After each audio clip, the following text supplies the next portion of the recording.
प्रदेश के सभी मेरे बीएड टेट 2011 संघर्ष साथियों को यथोचित अभिवादन, नमस्कार। बस कुछ दिनों बाद नया साल आएगा। ईश्वर करे कि आप सभी की ज़िंदगी में वो नया साल उजाला भरे और कुछ नया हो आपके जीवन में। मैं आज का लाइव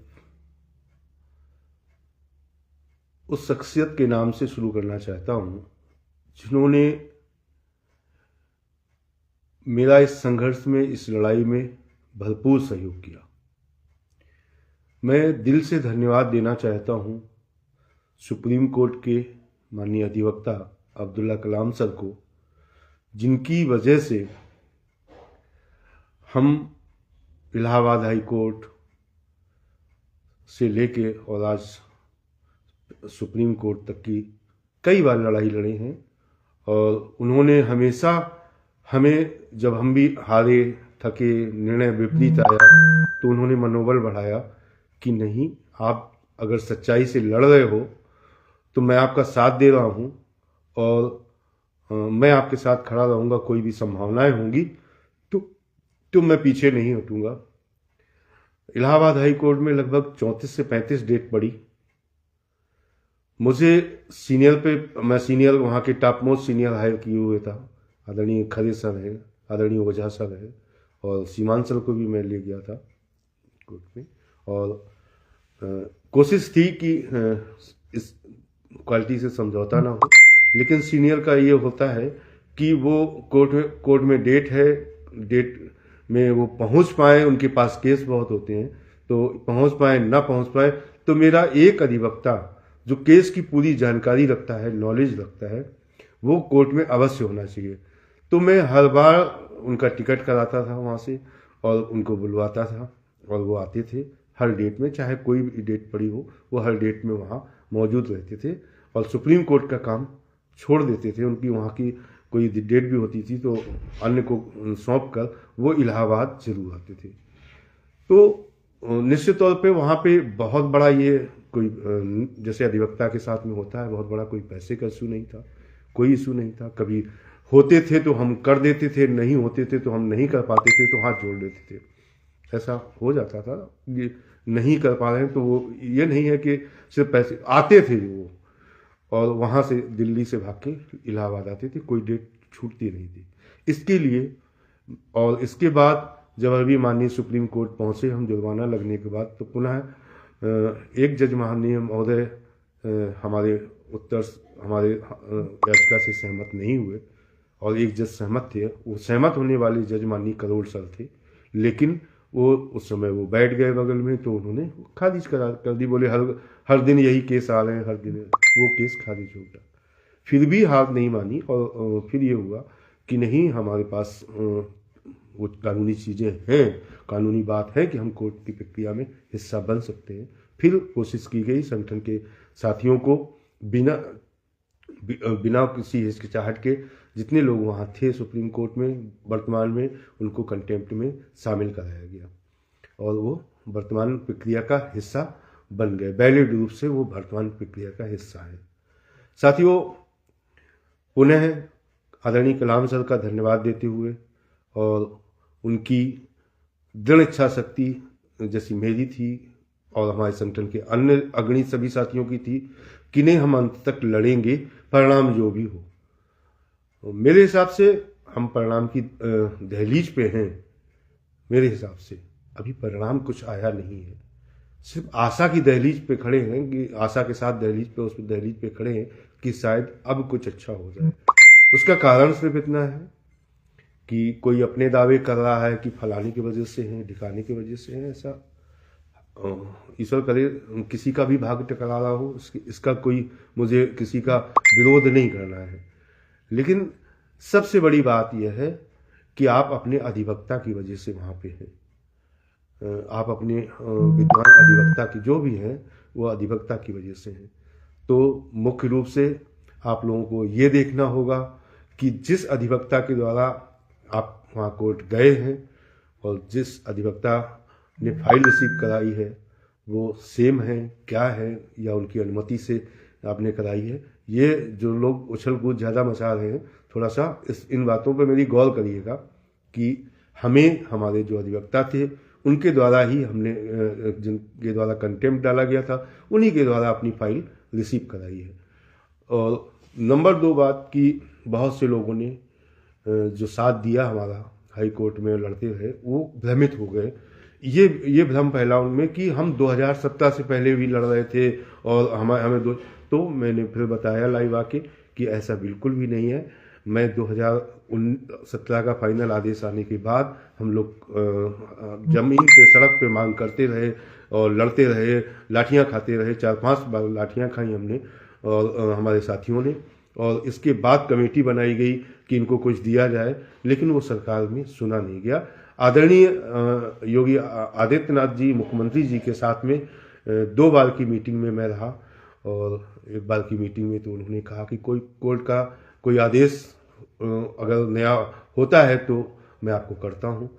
बाकी जब सारी बातें हो गई, अधिकारियों के साथ मीटिंग उन्होंने फिक्स कराई, वो हुई। अधिकारी भी जो हमारे तर्कों से कोई जवाब नहीं थे, लेकिन वो भी जो है करे कुछ नहीं हमारे लिए। बहुत बड़े बड़े वादे किए गए थे, बहुत चीज़ें थी, लोकसभा से लेके और सड़क से लेके सदन तक बहुत बड़ी बड़ी चीज़ें थी। तो अब एक मौका आया कोर्ट में कि जब मानी कोर्ट का मन और जज का मन यूं पिघला कि उनको लगा कि जो लड़के इतने सालों से लड़ रहे हैं ये और इनको कुछ मिलना चाहिए, इनको इनका हक है। और देखिए हमारे बचे हुए पद भी शेष थे वहाँ पे, उनके सामने एक ये भी फिगर था।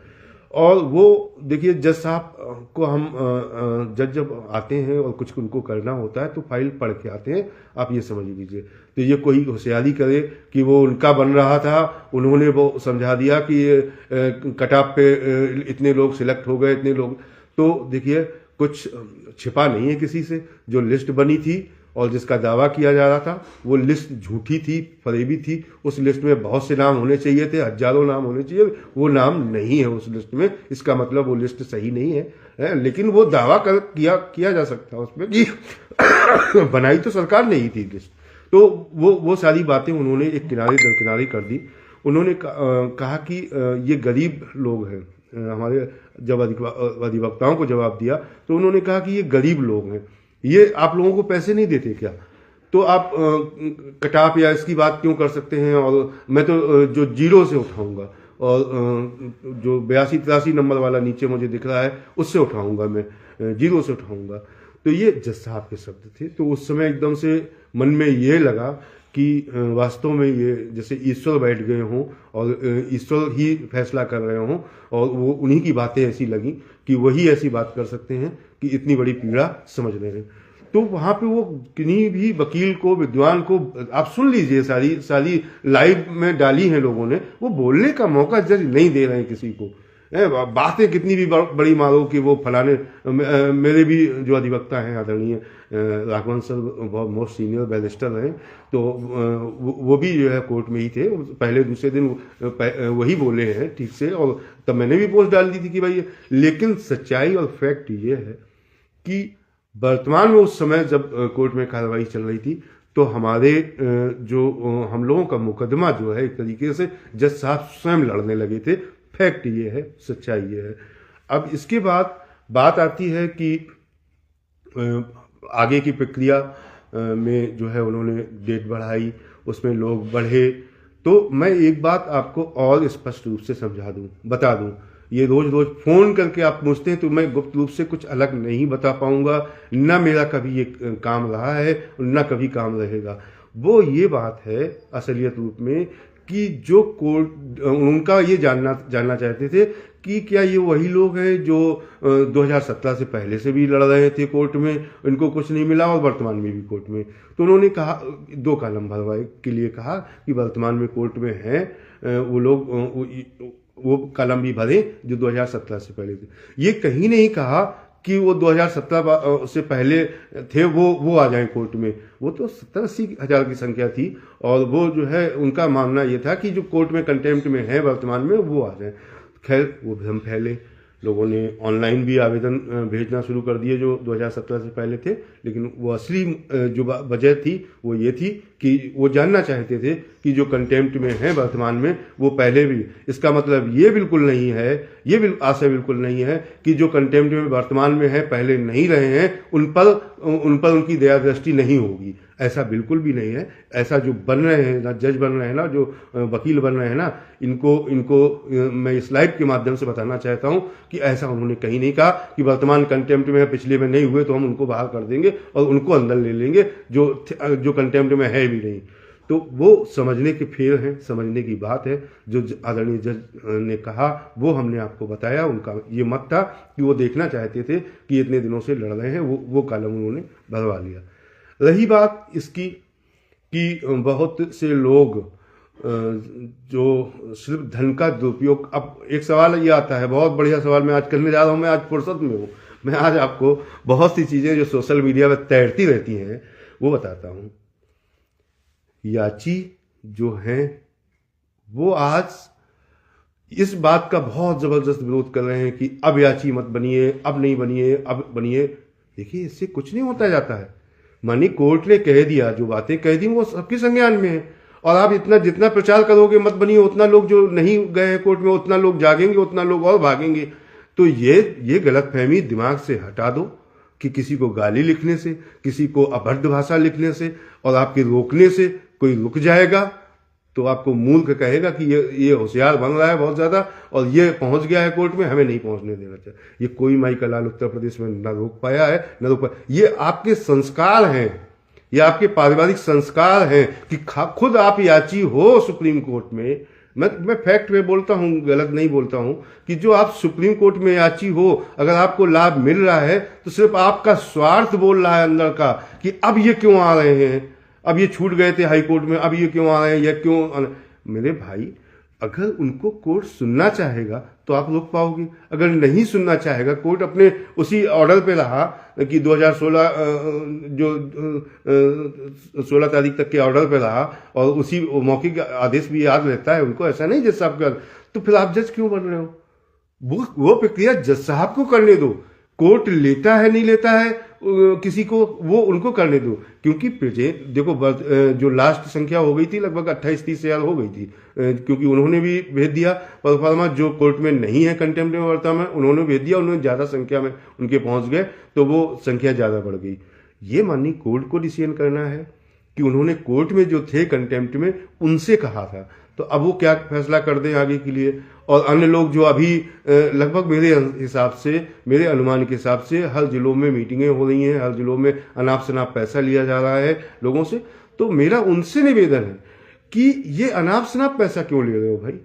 जो कोर्ट की प्रक्रिया में वाजिब है कि इतने में इतना इनका लगना है और इसके बाद इतने लगने के बाद इतने में सीनियर खड़ा हो जाएगा और इस प्रक्रिया से अंदर हो जाएंगे, तो कोई 10,000, कोई 15,000, जैसी मुझे तो कल खबरें आई कि कुछ लोगों ने 20-20 हजार रुपये भी दिया है और जो है वो बैकडेट से अंदर जा रहे हैं। ये यार सब निराधार बातें हैं, गलत बातें हैं। ना कोई बैकडेट से करा सकता, वो डाटा गया जहां जाना था, वो सुप्रीम कोर्ट का काम है, उसमें कोई आपसे ठगेगा खाली जो है, लेकिन कुछ वैसा नहीं करवा पाएगा जो आप सोच रहे हो कि बैक डेट में और फलाना डेट में बैक डेट नहीं होती कोई। वो डेडलाइन हो गई 16 तारीख की, उसके बाद वो मुहर लग गई, उस तारीख तक पहुंच गए, वो पहुंच गए। तो मेरा सिर्फ आशय इतना है कि टारगेट अपनी फोकस अपनी सकारात्मकता पे करो, अपने ईश्वर से प्रार्थना करो ना कि हे भगवान, इतने दिन बाद हम लगातार अनुरत लड़ते रहे, इतने दिनों बाद हमें एक मौका दे रहा है कोई जज रूपी भगवान, तो हमारी मदद करो, उनकी जो सोच थी वही बनी रहे और हमें न्याय मिले। आप दूसरों को टारगेट मत करो यार, वही याची आप हो। कोई भी व्यक्ति सिंगल रूप से इतनी लंबी लड़ाई नहीं लड़ सकता है, उसका घर बिक जाएगा, उसकी मकान बिक जाएगा और उसका कुछ नहीं बचेगा अगर वो अपनी नौकरी की लड़ाई कहीं सिंगल हाई कोर्ट से सुप्रीम कोर्ट तक लड़ जाए। उसको एक संख्या चाहिए होती है, तो उस प्रत्येक व्यक्ति का जो व्यक्ति आपके साथ है उसका वैसा ही योगदान, वैसा ही उसका हिस्सा होता है इस संघर्ष में जितना आगे वाले का होता है। आगे वाले के पास अगर पीछे वालों का सहयोग नहीं आएगा और वो एक संख्या एकत्रित करके और अगर वो खर्च नहीं देगा, वकील को खड़ा नहीं करेगा और डेटे पे डेटे पड़ती जाएंगी, उनके हर वकील डेट पे वकील को पैसा देना हो तो कतई नहीं दे पाएगा कोई व्यक्ति। तो कुछ लोग कहते हैं फला व्यक्ति वहां लड़ रहा था और वहां याचियों को लूटा, या लूटा मुकदमा चल रहे होते हैं, मुकदमा चल रहे होते हैं और ऐसे ही आरोप जो तमाशा देखने वाले हैं, वो जो उस प्रक्रिया में नहीं होते, वो ऐसे ही आरोप सब पे लगाते हैं। कोई दूध का धुला नहीं होता है, कोई भी दूध का धुला नहीं होता है, सब पे आरोप लगते हैं। और जो वर्तमान में है याची है और दूसरे लोगों को गाली दे रहे हैं। यार अजीब विडंबना है, तुम भी तो याची हो। और एक तो ऐसा है व्यक्ति जो है सिर्फ विरोध करता रहा, सत्यवाल नियुक्ति कराता रहा, आज वो याची बना रहा है और सबको गालियां देता रहा, सबको अपशब्द कहता रहा, चाहे वो नीलेश जी हों, चाहे वो प्रवीण श्रीवास्तव हों, चाहे मनोज मौर्य हों, चाहे सुनील यादव हों, चाहे कोई भी बचा नहीं उससे, सबको गाली देता। और ढूंढे मिला नहीं, वो हम लोगों ने FIR भी सब कुछ किया, लेकिन ढूंढे मिला नहीं कहीं, और पता कहीं बताता नहीं है। और अब एक राशि ले रहा है और वो लेके वो कहीं किसी को कोर्ट में खड़ा करा पाएगा। इससे ये तो बहुत बड़ी बात होगी भाई कि कोई उसमें उस राशि में कोर्ट में भी खड़ा करा दे और सीनियर भी हायर कर ले, ये बहुत बड़ी, क्योंकि वो गायब हो जाएंगे। ऐसे लोग है ही नहीं, मानचित्र में सामने है ही नहीं उनको, उनके पास तो यहाँ तो घर परिवार और सारी चीजें जानते हैं लोग, लेकिन वो व्यक्ति जो है ही नहीं, अध्यक्ष रूप से वो चंदा लेके और गायब हो जाएगा, उसको लोग जो है गालीबाज को भी पैसा दे रहे हैं। तो मेरा कहने का मतलब है कि ये दुनिया है और इसमें जो है दुनिया उस पर टारगेट करती है जो स्वयं अपनी गिरबान में नहीं झांकती है कि मैं खुद याची हूं, मैं दूसरे को गाली क्यों दूं। मेरे साथ के साथी बहुत गंभीरता से सुने इस बात को कि मैं खुद याची हूं, मैं पहले पहुंच गया तो मैं बाद वाले को गाली क्यों दूं। ये कोर्ट को तय करने दीजिए ना। आपके कहने से कोई रुक जाएगा क्या है? आपके कहने से अगर मान लो कोई एक व्यक्ति को आप बहुत लोग टारगेट कर रहे हैं, एक व्यक्ति को, क्यों? क्योंकि उससे सुनील यादव का नाम जुड़ा हुआ है। लेकिन जब मैं कसम खाके सौगंध खाके ये कह गया कि नहीं, दूर दूर तक पैसे के मामले में कि इन सब चीजों से कमा ली जाए और इन सब से जो है को लिया, इस मामले में मेरा किसी से कोई टाई अप कभी ना था, ना जीवन में हो सकता है। क्योंकि जब मेरे सामने पैसे कमाने का मौका आया, धूर्त लोगों, मनहूस लोगों, जब मेरे सामने कमाने का आया मौका, तब मैंने उसमें नहीं कमाया और मैंने उस चीज को गलत सिद्ध किया और गलत कहा, तो फिर मैं दूसरे के माध्यम से ऐसे कैसे कर सकता हूं कि थोड़े से नोटों के टुकड़ों के लालच में, मैं जब मेरे सामने करोड़ 2 करोड़ मैं खुद कमा सकता था, अभी इसी प्रक्रिया के दौरान कमा सकता था। तो जब हमारे संगठन के लोगों ने, हमारे लोगों ने इस सब चीजों को दरकिनार किया हमेशा कि नहीं, जिस पैसे से लड़ाई लड़ी जा सकती है, जिस पैसे से हम सीना ठोक के समाज में लड़ सकते हैं, उसका हिसाब दे सकते हैं, हम वो पैसा अभ्यर्थी से, अपने साथियों से जो हमारे साथ इतने वर्षों से लड़ रहे हैं, वो पैसा लेंगे। कभी अनैतिक पैसा नहीं लिया जाएगा और ना लिया गया। और जमीन है किसी के पास तो जो याची हो तुम, वो अपने ग्रुप से सवाल करो कि तुमने कितना पैसा नहीं दिया है।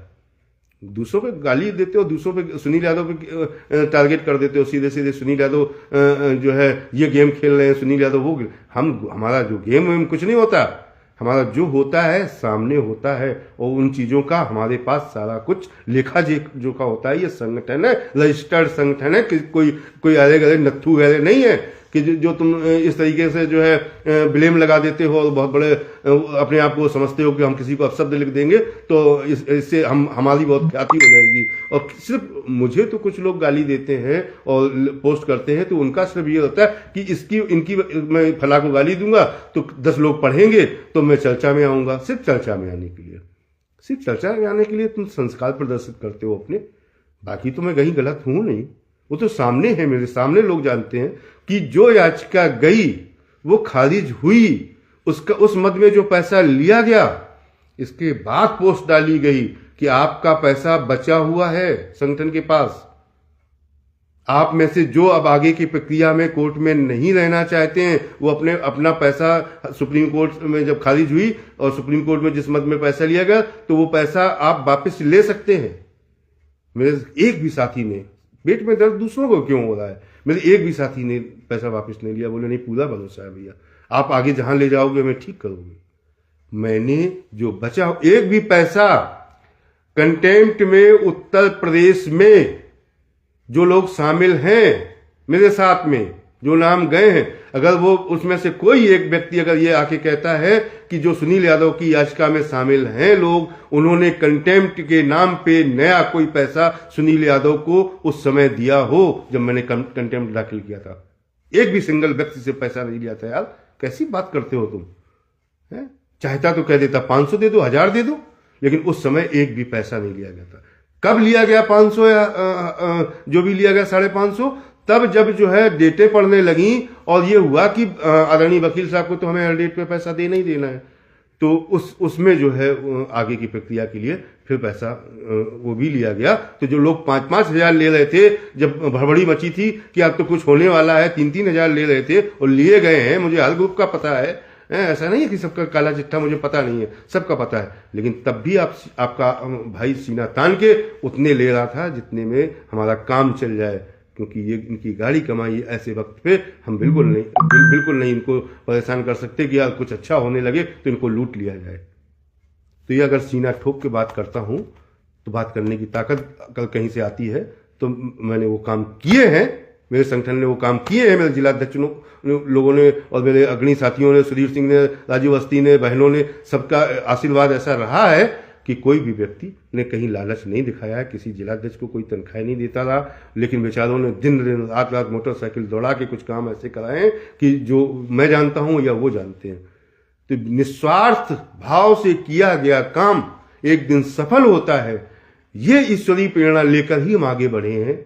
और हम ईश्वरवादी हैं, हम राधा कृष्ण को बहुत मानने वाले लोग हैं और हमें बहुत भरोसा है उनका कि ईश्वर हमें कहीं ना कहीं किनारे एक दिन जरूर लगाएगा। उसी भरोसे में हम लेके आगे बढ़े, लोगों को कोई भरोसा नहीं था।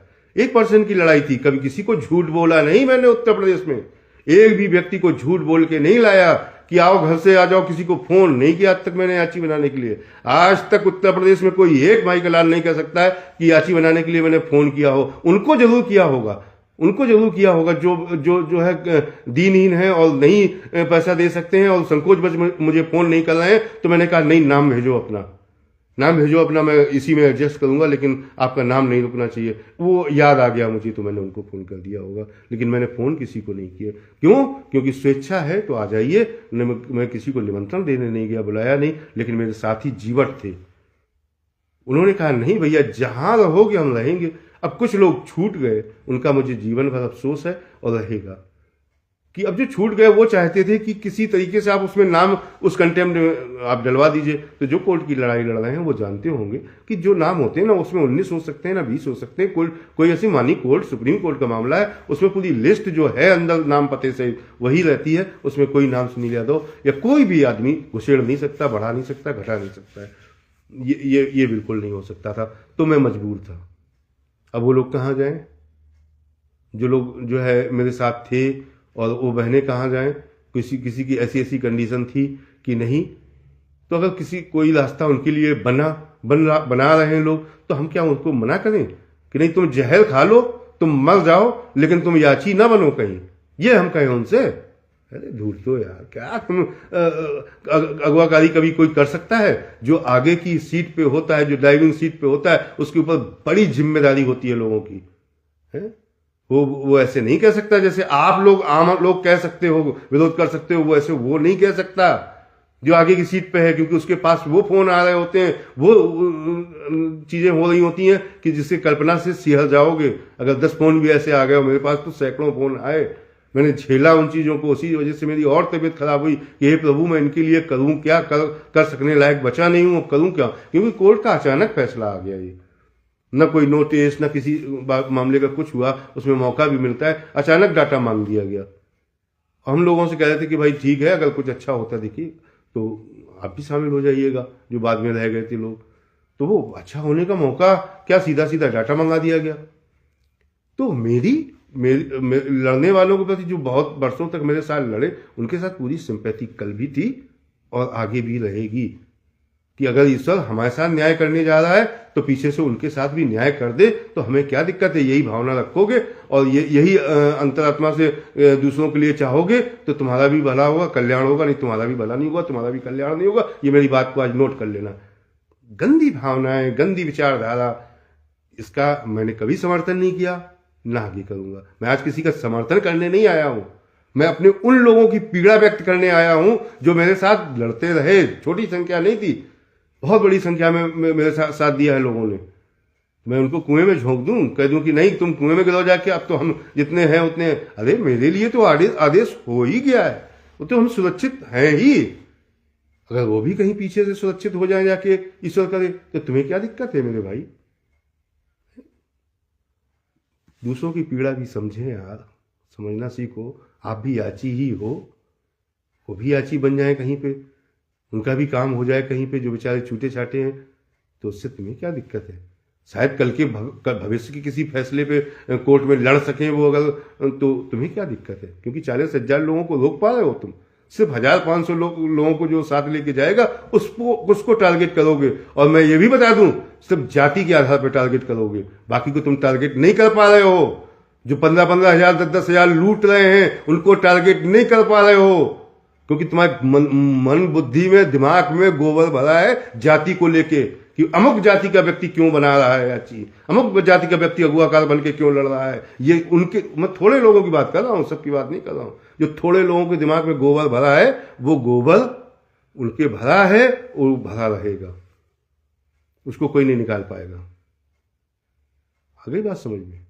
इसलिए मेरा आज का लाइव सिर्फ इसी के लिए है कि अपने पे ध्यान दो, अपनी रक्षा आपका संगठन कैसे करता है, सब लोगों के हितार्थ कैसे काम करता है, उस पर ध्यान दो। हमारी कुछ चीज़ें हो गई हैं, कुछ अभी कमियां हैं, और उसके लिए हम प्रयासरत हैं। और कोर्ट में मैं एक बात और बता दूं कि बहुत से लोगों के जो पुराने आईए मिल गए हैं, मेरे साथ में शामिल हैं, पुराने आईए उनके मिल गए हैं। देखो, मैंने अनैतिक काम किया नहीं है और लूटमारी का हिस्सा मैं कभी बना नहीं हूँ, ना मैं आपको बनवाऊंगा। मैं लीगल तरीके से काम करूंगा। मैं अपने अधिवक्ता के द्वारा 22 तारीख को माननीय कोर्ट में पेश कर दूंगा कि माननीय जो भी फैसला होगा उसके अंतर्गत पेश करवा दूंगा कि ये मानवीय त्रुटियां, ये जल्दबाजी में भूल हुई हैं, इनको भी एक्सेप्ट करें, और उसको विधिवत अपने सीनियर अधिवक्ता से रखवाऊंगा वहाँ पे। और वो एक हिस्सा होता है कोर्ट प्रक्रिया का, ऐसी गलतियां एक हिस्सा होता है कोर्ट प्रक्रिया का, वहाँ रखवा देंगे। अब कोई कहे डाटा संशोधन के नाम पे एक व्यक्ति से 5,000 ले लो, 3,000 ले लो और फिर करवाओ, ये काम मैंने ना किया है कभी, ना मैं करवा पाऊंगा। ये इस काम से भी दाग लगेगा हमारे ऊपर। जो लीगल काम है, जो लीगल प्रोसेस है, उस प्रोसेस से मैं जाऊंगा 22 तारीख को। जिनका भी है मेरे साथ में गड़बड़ियां हैं, उनका जो है धैर्य रखें, मुझे फ़ोन करने की आवश्यकता नहीं है, अपने जिलाध्यक्ष के संपर्क में रहें, वो माननीय कोर्ट में पेश कर दूंगा। वो उसी जिस नंबर पे उनका याची नंबर है, उसी नंबर पे उनका क्रमांक से उनकी गलती आएगी कि ये मानवीय भूल के अंतर्गत इतने लोगों से ये भूल हुई है, माननीय इनको सही करा ले। जब कोई जो है इसको मूर्त रूप दिया जाए तो उसमें इस तरीके के डाटा रहे, तो वो संशोधन कोर्ट के माध्यम से होगा, मेरा अपना काम। रही बात इसकी कि बहुत लोग वहाँ पे सवाल उठा रहे हैं कि वो इस तरीके से होगा, कोई कह रहा है इस तरीके से होगा, और उसमें ये अनिवार्यता है, उसमें वो अनिवार्यता है। सबसे बड़ी अनिवार्यता आदरणीय प्रसन्ना सर और करोल सर की है कि वो कैसा क्या निर्णय देते हैं। भ्रमित मत हो, बिल्कुल परेशान मत हो, और निश्चित रूप से अगर यहाँ तक आपको पहुँचाया है, इस आशा को जगाया है ईश्वर ने, तो कुछ ना कुछ अच्छा जरूर होगा, कुछ अच्छा हो। मैं तो कहता हूँ कि बहुत से दावेदार, बहुत से नेता, बहुत से पैरवीकार हमको तो टारगेट करते रहे, हमको तो बहुत गालियाँ देते रहे हैं। तो मौका है भाई, अब तो मौका है। अगर तुम्हारी इतनी अद्भुत क्षमताएं हैं तुम्हारे पास, तो सरकार के पास गया है डेटा। माननीय आदरणीय परम संत योगी आदित्यनाथ जी से आप इतना काम करवा लीजिए। उन्होंने तो वचन भी दिया था, जब जो है मुख्यमंत्री बने थे, उसके बाद भी मंचों से कहा था हैं। आदरणीय महेंद्र नाथ पांडे जी से मिलिए, आदरणीय केशव मौर्य जी से मिलिए, जिन्होंने धरने पर बैठे थे आके और कहते थे हम ये अब तो मौका है, उनसे करवा लो ना। कि कोर्ट, माननीय कोर्ट तो कह रहा है ना कि 82 और 90, 83, 90 इनको भी हम नीचे ग्राउंड जीरो से लेंगे। तो दिलवा दो ना सभी को नियुक्ति, 1,43,000 पद भी तो खाली हैं। तो उस काम में नहीं जुटोगे जो काम करना चाहिए, क्योंकि वहां तुम्हारी हैसियत नहीं है। सिर्फ उनको टारगेट करने में, उनको गाली देने में बस रहोगे। वो गलत हैं, वो बहुत बड़े नेता बन रहे हैं। वो उनको झुकाया कैसे जाए, उनको डराया कैसे जाए, उनको धमकाया कैसे जाए, उनको गालियां कैसे दिलवाई जाए, सिर्फ इसमें दिमाग लगाते हो। मैं पूर्व में लड़े, चाहे एस.के. पाठक भाई हों, चाहे जो भी ईमानदार नेता जो आज मुझे दिखाई दिए कि नहीं उन्होंने कोई सही रास्ताएं दिखाई लोगों को, चाहे किसी की आलोचना करके दिखाई हो, लेकिन सही रास्ताएं दिखाई। बहुत से पूर्व नेता, टेट नेताओं ने सही रास्ता दिखाया, एक भी पैसा पैदा नहीं किया। उनको इस लाइव के माध्यम से मैं प्रणाम करता हूं कि आप लोग अपने संघर्ष में सफल रहे थे। हम लोगों को भी आशीर्वाद दें, सब लोग सफल। और जिन्होंने दूरतों ने कहीं जियो कांड करके और कहीं कुछ करके अनाप शनाप पैदा करके अपना निकल लिए थे, और उसके बाद फिर कूद गए और फिर जो है अनाप शनाप बेरोजगारों को लूट के और फिर कुछ दिन बाद गायब होंगे। ऐसे धूर्तों को भी मैं प्रणाम करता हूं कि तुम इस धूर्तता का कब तक खाओगे और कब तक ये अनैतिक तरीके से जो है धन पैदा करोगे। ईश्वर सब देखता है। मैं सभी साथियों को ये कहते हुए कि घबराए नहीं, परेशान नहीं हों, निगेटिव दूसरों पे अपनी एनर्जी खर्च मत करें। मैंने ईमानदारी से कह रहा हूं कि मैंने किसी को भी अपनी सलाह से कोर्ट में खड़ा होने को नहीं कहा है और नहीं कहा है और नहीं कहा है। ये अपनी सब पढ़े लिखे लोग हैं, बीएड टेट पास हैं, और जिनकी अपनी ये है कि नहीं हमें जाना है, जाएंगे, तो ये उनकी अपनी सोच है। लेकिन हम उनका विरोध कतई नहीं कर सकते हैं, क्योंकि ये उनका, हमारा भारतीय संविधान उनको हक देता है। वो अपने हक के लिए जाते हैं, तो इसको कोई रोक नहीं सकता है। और उसमें 40,000 अगर लोग जा रहे हैं तो 400,000 लोग और बढ़ जाएंगे या कम हो जाएंगे, तो उससे किसी को नहीं फर्क पड़ता है। फर्क सिर्फ इसका पड़ता है कि लोग टारगेट उसको करते हैं कि अरे यार ये व्यक्ति कैसे ऐसा कर सकता है, ये व्यक्ति तो उनका खास है, तो इनका खास है, तो इस व्यक्ति के बहाने ही उस व्यक्ति पे कुछ बात कर लो, उसको कुछ गाली दे लो, इसी व्यक्ति के इसके बहाने कि कुछ मौका मिल जाए। इसको मौका नहीं मिलता कुछ कहने का। ये व्यक्ति तो साफ सुथरा बन के और अभी तक काम कर रहा है, तो इसके लिए कुछ मौका मिल जाए कि इसी के बहाने मौका मिल जाए, ये है और कुछ नहीं है। मौके ढूंढते हैं लोग। बाकी आपका संगठन, आपके संगठन के अग्रणी लोग, सबकी सोच एक थी, एक है।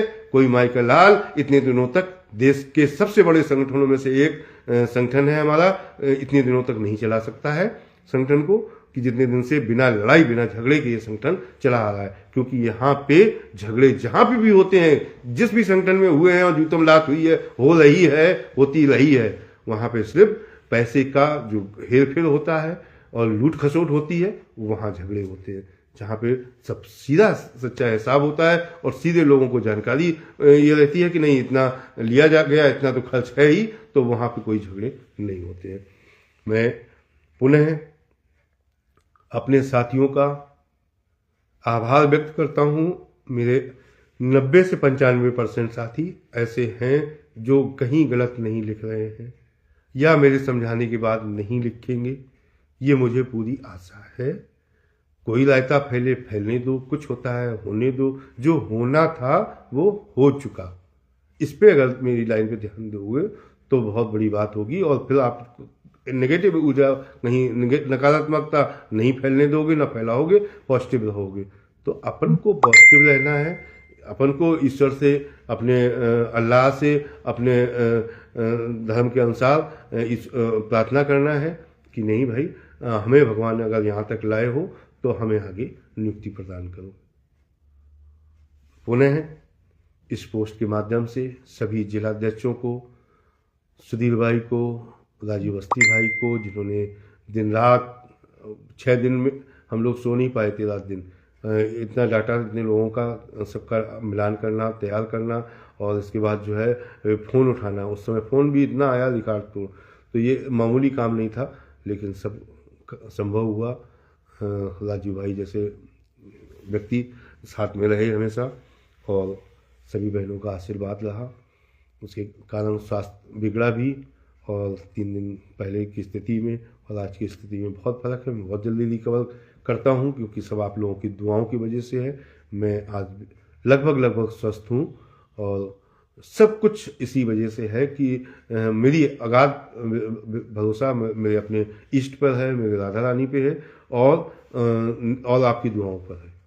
सबसे बड़ा असर तो आपकी दुआओं का है, इतने लोगों का, कि ये व्यक्ति स्वस्थ रहेगा तो मेरा रहेगा। तो सबका ध्येय भी यही रहता है कि हे ईश्वर, सुनील भैया को स्वस्थ रखना।